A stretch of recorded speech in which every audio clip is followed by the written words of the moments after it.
Good morning प्यारे बच्चों, मैं हूं आपके एजुकेटर पूर्णिमा और हम करेंगे वर्कशीट नंबर 36। सब्जेक्ट आपका हिंदी है, रचनात्मक लेखन आपका टॉपिक है, कक्षा आपकी 10वीं है और डेट 25 सितंबर है। तो बच्चों 16 सितंबर को विश्व ओजोन दिवस मनाया जाता है।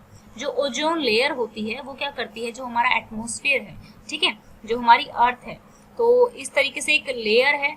मान लो अब सूर्य है यहाँ पे, जिस तरीके से सन है, तो सन में बहुत सारी अल्ट्रावायलेट रेज होती हैं, उससे हमें बचाता है। तो आप ये कह सकते हैं कि जो ओजोन लेयर है, ठीक है, वो क्या करती है, वो एक छाते का काम करती है और ओजोन से जो हमारी ये अल्ट्रावायलेट रेज होती है, इससे बहुत सारी बीमारियां हो सकती हैं, जैसे कि स्किन कैंसर हो सकता है और भी बहुत सारी स्किन की एलर्जी हो सकती है, काफ़ी सारी बीमारियां हो सकती हैं, जिनसे हमें जो ये ओजोन परत है ये हमें बचाता है। अब देखो एक डाउट रहता है सबको, क्योंकि ओजोन होल कहा जाता है, ओजोन होल कहते हैं। एक्चुअल में ये होल नहीं होता है, छेद नहीं होता है। होता क्या है कि मान लो एक परत है, ठीक है, तो ये जो परत है ये पतली होती जा रही है, ठीक है, उसके पतला होने से, जैसे मोटी है तो ये ओजोन लेयर जो है पतली होती जा रही है, उसके पतला होने को ओजोन होल कह देते हैं। एक दिन ऐसी अगर मान लो हम एनवायरनमेंट का ध्यान नहीं रखेंगे और इसी तरीके से जो जैसे हम आज के टाइम में अपने जो रिसोर्सेज हैं उनको यूज़ कर रहे हैं और जितना ज़्यादा हम प्रदूषण का एमिशन कर रहे हैं, प्रदूषण फैला रहे हैं, उसके अकॉर्डिंग अगर तो जैसे ऐसा होता है ना, मान लो हम रबड़ ले लें और हम रबड़ से अपने कागज को साफ करना स्टार्ट करें, तो धीरे धीरे क्या होता है, बहुत देर तक हम साफ करते रहे तो उसमें छेद हो जाता है। लेकिन अभी छेद नहीं हुआ है, अभी बस वो पतली हुई है, ठीक है। ओजोन के पतले होने को ही ओजोन होल कहा जाता है, ठीक है। तो हमारा ओजोन का काम क्या है, इसी की हमें हमारे एनवायरनमेंट को और हम ह्यूमंस को जो अल्ट्रावायलेट रेज हैं, हार्मफुल रेज हैं, उनसे बचाता है, ठीक है। अब दूसरी बात ये कि इसी चीज़ को लोगों को समझाने के लिए, अवेयरनेस बढ़ाने के लिए, जागरूकता बढ़ाने के लिए इस दिन ओजोन दिवस मनाया जाता है। तो मैंने आपको काफ़ी कुछ चीज़ें बताई हैं, तो आप लोग इन सब चीज़ों का यूज़ करेंगे अपने जब इसमें जो आपको अनुच्छेद लिखना है, एक आर्टिकल लिखना है, ठीक है ना।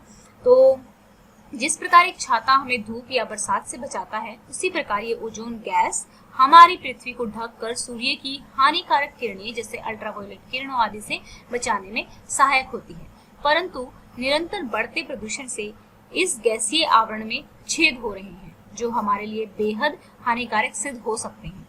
इसके लिए पर्यावरण संरक्षण आवश्यक है, जो हमें पेड़ लगाकर, नदियों में कूड़ा न डालकर, कूड़ा न जलाकर आदि कार्यों से कर सकते हैं। तो चलिए कलम उठाइए और विश्व ओजोन दिवस पर एक अनुच्छेद लिख दीजिए। तो देखिए अनुच्छेद जो होता है वो अराउंड 200 से मतलब अप टू 200 टू 250 वर्ड्स तक का ही होना चाहिए। तो बहुत सारे जो शब्द हैं वो तो हम यहीं से कवर कर लेंगे, ठीक है। यहाँ से यहाँ तक हम कवर कर लेंगे, ये लिख लेंगे। उसके बाद हमें ऐड भी करना पड़ेगा, तो थोड़ा बहुत ही ऐड करना पड़ेगा। चलो, विश्व ओजोन दिवस यहाँ पे आप लिखेंगे 16 सितंबर, ठीक है, कि भाई हम उसके बारे में लिख रहे हैं। लोगों में ओजोन परत के संरक्षण हेतु क्या उद्देश्य है इसका, जागरूकता फैलाने के उद्देश्य से हर साल 16 सितंबर को विश्व ओजोन दिवस मनाया जाता है। ये तो उद्देश्य हो गया। ओजोन परत पृथ्वी के समताप मंडल के निचले भाग में पृथ्वी की सतह के ऊपर लगभग 10 किलोमीटर से 50 किलोमीटर की दूरी तक पाई जाती है। ये कहाँ पे पाई जाती है, समताप मंडल पे। तो हमने अब ये भी बता दिया कि भाई ये कहाँ पर पाई जाती है, ठीक है बच्चों। तो अब हमें नेक्स्ट बताना क्या है, यहाँ पे अगर आप देखेंगे आगे कि ये हमें जिस प्रकार एक छाता हमें धूप या बारिश से बचाता है। देखो अब हमें जो आर्टिकल में लाइनें दी हुई थी, अब हम उसका यूज कर सकते हैं, क्योंकि एक तो हमने ये बताया इसका उद्देश्य क्या है, यानी कि जो दिन है उसको मनाने का उद्देश्य क्या है और ये कौन से भाग में पाई जाती है हमारे एटमॉस्फेयर के। जिस प्रकार एक छाता हमें धूप या बारिश से बचाता है, उसी प्रकार ओजोन गैस की यह परत सूर्य से आने वाली हानिकारक अल्ट्रावायलेट किरणों को पृथ्वी तक आने से रोकती है। अल्ट्रावायलेट किरणों के संपर्क में आने से त्वचा के कैंसर सहित स्वास्थ्य संबंधी कई गंभीर बीमारियां हो सकती हैं। परंतु प्रदूषण से अधिक बढ़ने के कारण इस परत में छेद हो रहे हैं। जो देखो हम जो आपके हिंट्स दिए हुए थे उन्हीं को यूज कर रहे हैं, बट थोड़ा थोड़ा मॉडिफाई करके। तो आपको ये भी आना चाहिए कि जो चीजें हमें दी हुई हैं उन्हीं को यूज करके हम अपना एक अच्छा सा आर्टिकल कैसे लिख सकते हैं। इसके लिए हमें अपने पर्यावरण का संरक्षण करना होगा, अधिक से अधिक पेड़ लगाने होंगे, एसी मेनली जो ये एसी जो होता है और फ्रिज जो होता है उसमें जो यूज होती है क्लोरोफ्लोरोकार्बन जो यूज होता है, उससे जो हमारी ओजोन गैस होती है जो वो डिप्लीट होती है यानी कि कम होती है, को सीमित उपयोग करना होगा, कूड़े को नदियों में डालने से रोकना होगा, पेट्रोल डीजल की जगह सीएनजी और इलेक्ट्रिक वाहनों का प्रयोग करना होगा, तभी हमारी पृथ्वी व पर्यावरण दोनों सुरक्षित व स्वच्छ बने रह सकते हैं।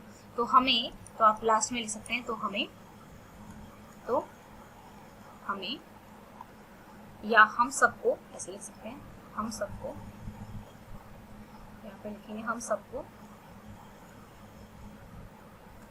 सबको पृथ्वी के सुरक्षा कवच,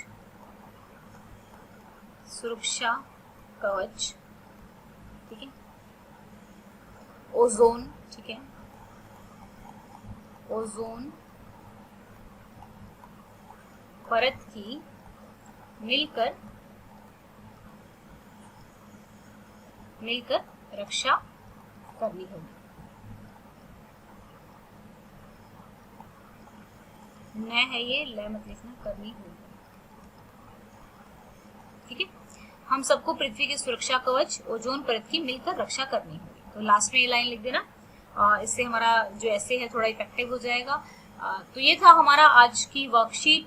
इसमें आप बहुत सारी चीज़ें और ऐड कर सकते हैं, जैसे कि मैंने जो चीज़ें आपको समझाई हैं वो ऐड कर सकते हैं, लेकिन हमें शब्दों की सीमा का भी ध्यान रखना था, तो इसीलिए मैंने ज़्यादा बड़ा नहीं किया, क्योंकि अराउंड 200 to 250 तक ही वर्ड्स हम लिख सकते हैं एक ऐसे में, उससे ज़्यादा नहीं लिख सकते। तो इसलिए हमने जो इम्पोर्टेंट चीज़ें थी वो इसमें डाल दी हैं कि ये इसका उद्देश्य क्या है और ये कहाँ पर पाई जाती है, और फिर इसको बचाने के लिए हम क्या क्या कर सकते हैं। ये 3 चीज़ें हमें आप हेडिंग डाल के भी कर सकते हैं कि उद्देश्य क्या है इसको मनाने का, फिर ये पाई कहाँ पर जाती है, तीसरा कि हम इसको बचाने के लिए क्या क्या कर सकते हैं। ये सब आप अपनी वर्कशीट में डाल सकते हैं। आई होप आपको ओजोन लेयर की इम्पोर्टेंस समझ में आ गई होगी इस वर्कशीट से, जो भी, और रचनात्मक लेखन की आपकी काफ़ी प्रैक्टिस हो चुकी है अभी तक, तो अभी तक आपको रचनात्मक लेखन आ ही गया होगा।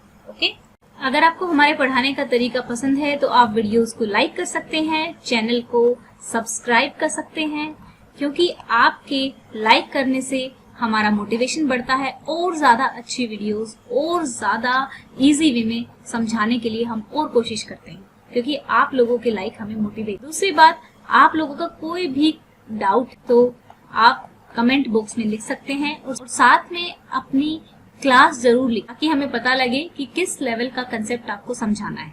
Thank you, have a nice day, may God bless you.